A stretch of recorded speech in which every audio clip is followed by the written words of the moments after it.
Manoloana ny fiakaran'ny vidin'entana indrindra fa ny vary izay foto-tsakafon'ny malagasy dia nanantanteraka fivoriana goavana mahakasika izany ny teo anivon'ny ministera ny indostria sy ny varotra ary ny asa tanana, ny ministera ny toe-karena sy ny fitantanam-bola ary ny ministera ny fambolena sy ny fiompiana Aronjono no tarihin'Andriamatoa Lucien Ranavelo ny 12 febroary 2024 tao amin'ny ministera ny toe-karena sy ny fitantanam-bola Tetsianosy. Fivoriana ny arahana tamin'ireo mpisehatra rehetra manomboka tany amin'ny mpamokatra, mpanangom-bokatra, ny mpitatitra, ny mpamongady, ny mpananjara, ny mpanafatra vary avy any ivelany ary ny mpiaro-ny zon'ny mpanjifa.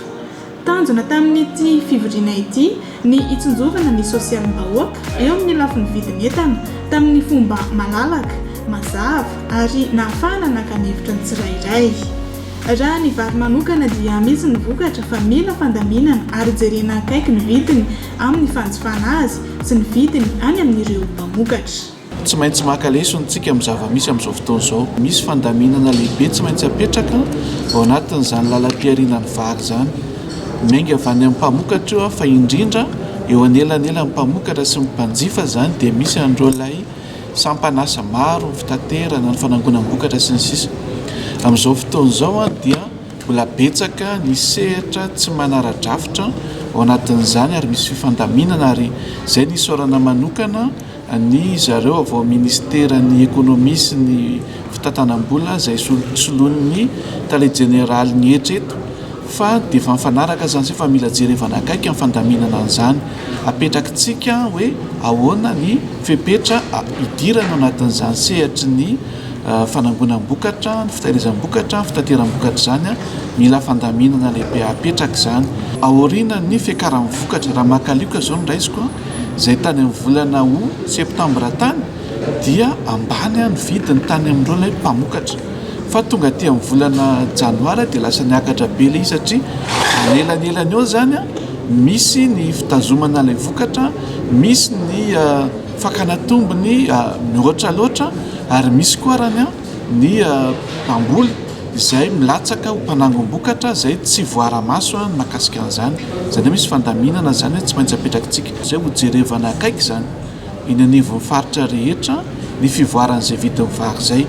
ary tsy maintsy voara-maso izany makasika an'izy io satria hita fa efa miakatra tsikelikely izany izao ny vary aloha ary tokony nisy fiatraikany amin'ny vidin'ny vary izay ary tsy maintsy hoarahantsika maso akaiky izay.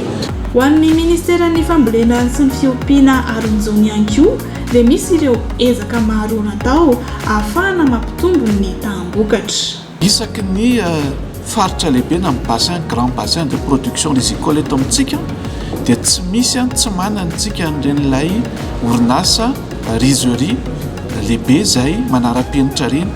Fananantsika an'izany zany famposehana ny sehatra tsy miankina hiditra anatin'izany dia ahafahantsika voalohany aloha manatsara ny tany fanodonana ny akotry vary fotsy satria amin'izao fotoana izao ny décortiqueur iny tena ampiasaina izany dia somary ambanimbany izany izay famadihana ny akotry vary fotsy izay. Eo izany dia misy azahoantsika an'izay fiakarany tahan'izay fa ny zavatra lehibe ao anatin'izay dia ity hoe ireo sehatra tsy miankina dia toana amin'ny fanjakana ary amposehana mihitsy amin'ny fiaraha-miasa mba afaka anohana mivantana an'ireo ilay mpamboly madinika izy izany ilay tantsaha no afaka manangona amin'ny vokatra izy ireo amin'ny vidiny ara-drariny ary mandefa an'izany ao anatin'ny tsena amin'ny fotoana mahamaitsoahatra toy ny amin'izao fotoana izao amin'ny vidiny izay ifanarahana amin'ny fanjakana ka azahoany rehetra ny tombontsoa ao anatin'izany izay ilay hoe win-win na ilay gagnant-gagnant samy mahazo tombontsoa izany ao anatin'izany. Fa ny zavatra tena tsy maintsy hadivantsika dia ny fanararaotana, ny fahasairanana sy ny fahasarotana ohatran'ny tamin'ity taona ity tsy fahampian'ny orana, ny fahataran'ny orana ary ny fahalavan'ny ataontsika maitsoahatra dia nisy nanararoatra be izany tao anatin'izay izay zany no tsy azo ekena fa tsy maintsy mametraka tsika fomba fiasa vaovao mba ahafahantsika mandrindra an'izay rehetrarehetra izay ary makalesa amintsika tamin'ity.